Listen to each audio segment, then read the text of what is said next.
The outlaw didn't see a lawman. He saw a ragged, slumped farmer leading a tired mule through the dust of the Indian Territory. He didn't notice that the farmer's hand never left his side, or that his eyes, sharp as a hawk's, were counting every rifle in the camp.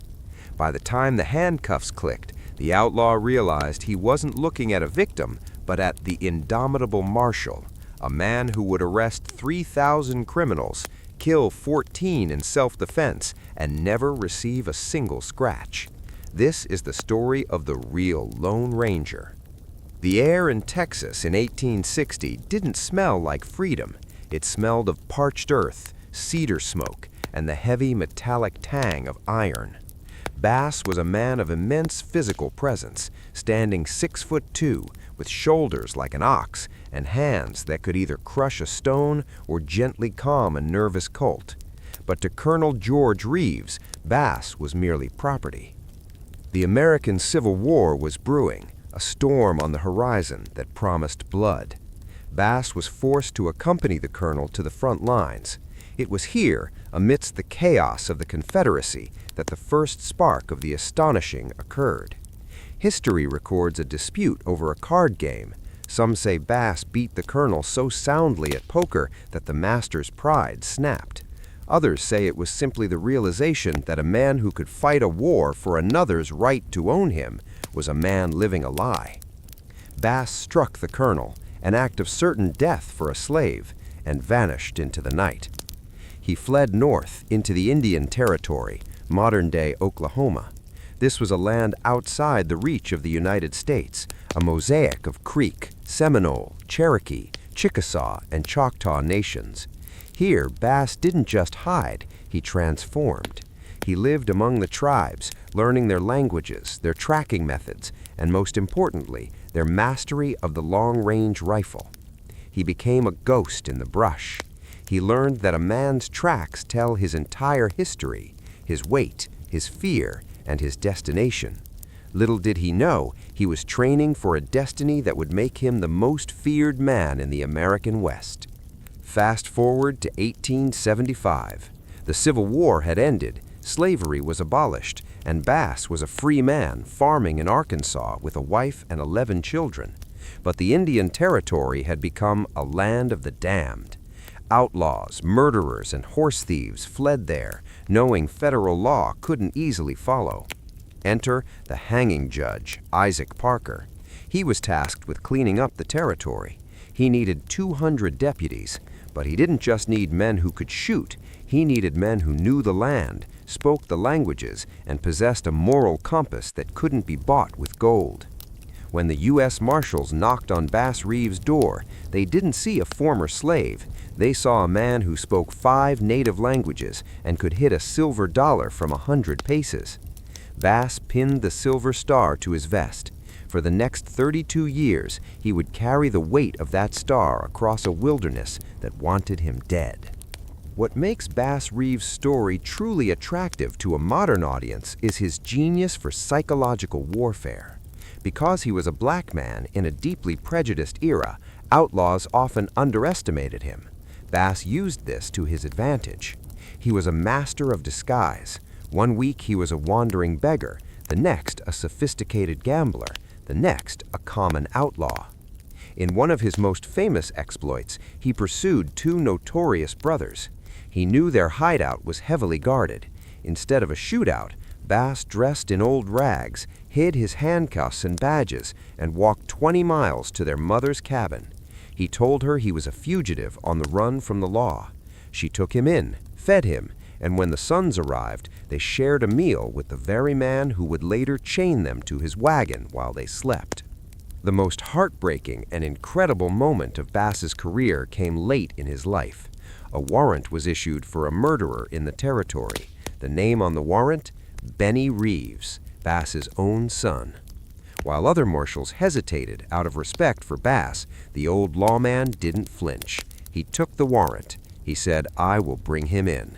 He tracked his own blood, arrested him, and turned him over to the court. Benny served his time, proving that to Bass Reeves, the law was not a tool for revenge, but a sacred, impartial truth. By 1882, The name Bass Reeves was whispered in saloons from Fort Smith to the edges of the Texas Panhandle.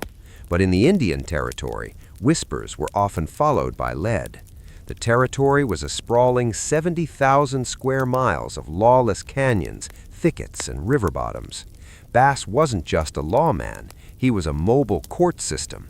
He would head out with a wagon, a cook, and a string of horses for months at a time. He carried a stack of warrants, many of them from men who had sworn to kill him on sight. Because Bass was illiterate, a lingering scar of his youth in slavery, he had a mental trick that baffled his peers. Before leaving, he would have someone read the warrants to him. He would memorize the names, the crimes, and the descriptions. Out of thousands of arrests, it is said that he never served the wrong warrant on the wrong man. One afternoon, near the Wichita Mountains, Bass was tracking a trio of horse thieves. The sun was a brutal hammer, beating against the red earth. Suddenly, the distinct crack of a Sharp's rifle echoed through the canyon. A bullet whizzed past Bass's ear, clipping his hat. Most men would have dived for cover and stayed there. Bass rolled off his horse, his Winchester rifle already in his hand before he hit the dirt. He didn't fire back immediately. He waited. He listened to the wind. He knew the outlaws were perched on a ridge, blinded by their own arrogance. "You've got a choice, boys," Bass' voice boomed, deep and calm, as if he were calling cattle. "I've got warrants for all three of you. You can come down and stand before Judge Parker, or you can stay up there and meet your maker. Either way, you're coming with me." The outlaws laughed. They fired again. Bass sighed, a man who hated waste, and settled his cheek against the cool wood of his rifle. 2 shots followed.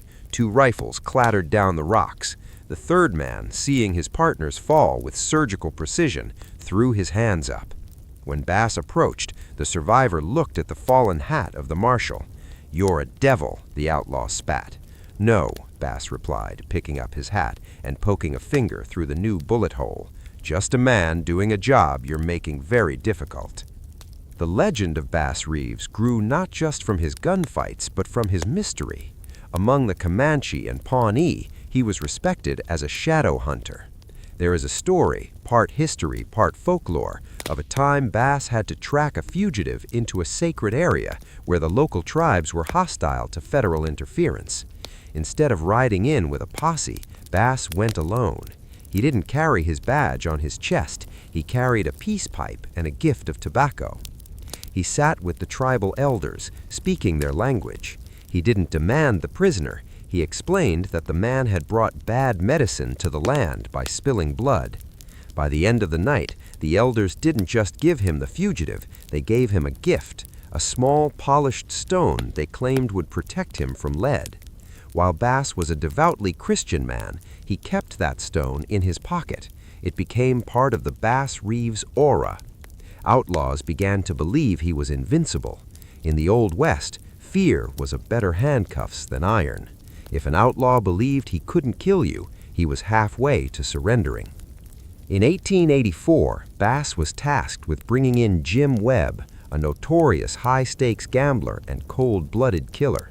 Webb was a man of refinement and violence, a dangerous combination. Bass tracked him to a hotel in a small border town. Knowing Webb would recognize a marshal, Bass dressed as a dirt-poor itinerant preacher. He walked into the saloon, clutching a tattered Bible, his eyes downcast. He sat in a corner, mumbling prayers, while Webb sat at the center table, a pair of revolvers resting openly next to his stacks of gold coins.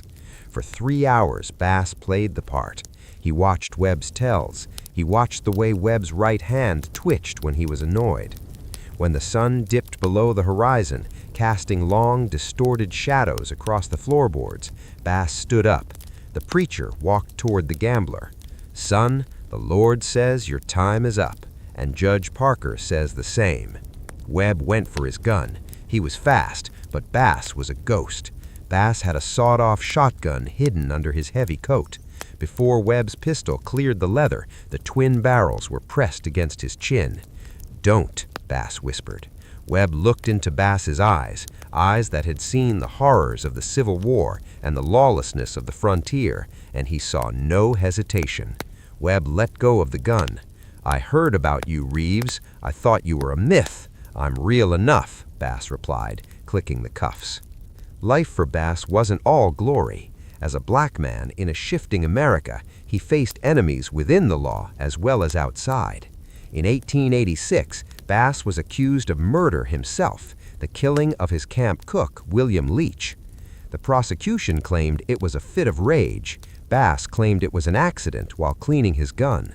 For the first time, the man who had brought thousands to justice was standing in the prisoner's dock. The trial was a sensation. The courtroom in Fort Smith was packed.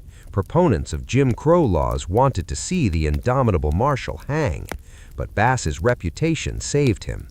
Witness after witness, both white and black, testified to his character. Even Judge Parker, though he had to remain In his final years as a marshal, he was sent to catch Wyatt Outlaw, a namesake of irony. By now, Bass was a living ghost. He didn't need to fire his gun as much. Often, he would simply send a message into a hideout. "Bass Reeves is outside. He's staying until you come out." More often than not, the outlaws would walk out with their hands up. They didn't want to be the 15th man Bass was forced to kill. When he finally retired in 1907, he had served as a deputy longer than almost anyone in American history. He joined the Muskogee Police Department as a beat officer. Even in his late 60s, carrying a cane, no one dared cause trouble on his street. It was said that during his time on the police force, not a single crime was committed on his beat. The year was 1893, the year of the Great Land Run.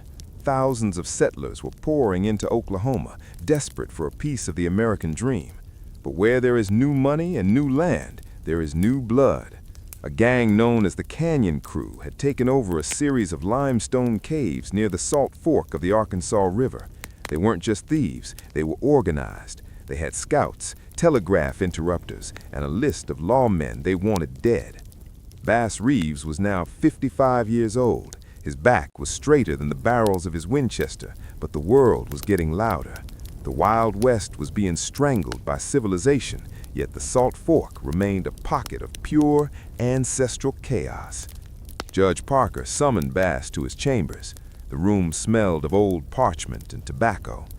"Bass," the judge said, not looking up from his ledger, "the Canyon Crew killed 2 marshals last week. They sent the badges back in a crate of salt.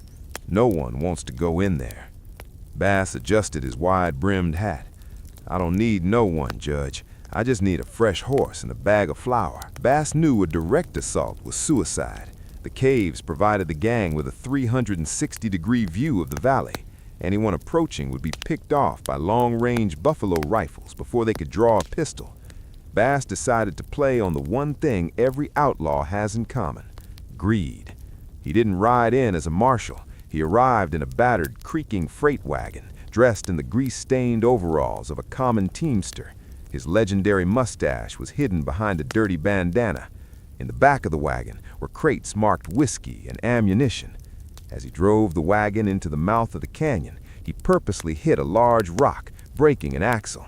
He sat on the ground, seemingly defeated, and started a small fire to cook some beans. From the ridges, the outlaws watched. They saw a lone, elderly black man stranded with a cargo of gold, liquid, and lead. 3 of them descended, rifles lowered, laughing at their luck. "Mighty fine cargo you got there, old man," the leader sneered, kicking Bass's boot. "It ain't mine, Judge. I'm just delivering it to the fort. Please, don't kill me. Take the wagon." As the 3 outlaws climbed into the back of the wagon to inspect the whiskey, Bass's demeanor changed instantly. He didn't stand up. He rolled. From under the seat of the wagon, he pulled 2 hidden Colt revolvers. Click, clack. The whiskey is water, boys, but the handcuffs are real steel. Before they could even reach for their belts, they were staring into the dark, hollow eyes of 2 .45 barrels. He had captured the scouts without firing a single shot, using their own arrogance as their cage. One of the most astonishing aspects of Bass Reeves' career was his survival rate. In an era where lawmen died young, Bass lived into his 70s. Why? Because he understood the physics of fear. He often told his young deputies, "A man who thinks he's faster than me will try to shoot. A man who knows he's slower will try to talk. Your job is to make sure they know they're slower. He once faced a man named Belle Starr's son, Ed Reed. Ed was a hot-headed killer who had murdered a fellow officer. When Bass cornered him, Ed screamed that he would never be taken by a black man. Bass didn't move. He didn't even draw his gun. He simply stood in the middle of the dusty street, his hands resting on his belt. "Ed," he said calmly, "I knew your mother. She was a horse thief, but she wasn't a fool. If you pull that trigger, you might hit me, but I will hit you, and I don't miss. Now, do you want to die in the dirt, or do you want to see a lawyer?" The sheer coldness of Bass's resolve broke Ed Reed. He dropped his gun and wept. Bass didn't gloat. He simply walked over, picked up the gun, and led the man away. In 1907, Oklahoma officially became the 46th state of the Union. With statehood came a new type of law. The U.S. Marshal's absolute power in the territory was dismantled. Bass was 69 years old. He had served under 7 different U.S. presidents. He had walked into the valley of death more times than any man alive. When he turned in his badge, the younger officers expected him to fade away into a rocking chair. Instead, he joined the Muskogee police force. Picture this, a man who had spent 30 years hunting the most dangerous killers in America, now walking a city beat. He carried a heavy cane and wore a blue uniform. Every morning, he would walk down the main street of Muskogee. There was a documented story that during his 2 years on the force, not a single crime was committed on his patrol route. It wasn't because there were no criminals. It was because the criminals knew that if they stepped out of line, the shadow of the territory would find them. Even in his old age, his eyes remained as sharp as the day he escaped the Brazos River. In January 1910, Bass Reeves fell ill with Bright's disease. As he lay on his deathbed, dozens of people, black, white, and Native American, lined up outside his house to pay their respects. One of his former prisoners, a man he had once tracked for weeks through a blizzard, reportedly came to his window. He didn't come for revenge. He came to say, "Marshal, you were the only man who ever treated me like a human being while you were putting me in chains." Bass died on January 12th. His funeral was the largest the city had ever seen. Conclusion: the echo of the star. Why does this story resonate so deeply with an American audience today? Because Bass Reeves represents the true soul of the frontier. He wasn't a man of words. He was a man of action who thrived in a system that was designed to fail him. He was a former slave who became the ultimate symbol of the law. He was a man who spoke the languages of the oppressed to catch the oppressors. He was the real Lone Ranger, not because he wore a mask, but because he wore a star that meant the same thing to everyone. Justice is coming.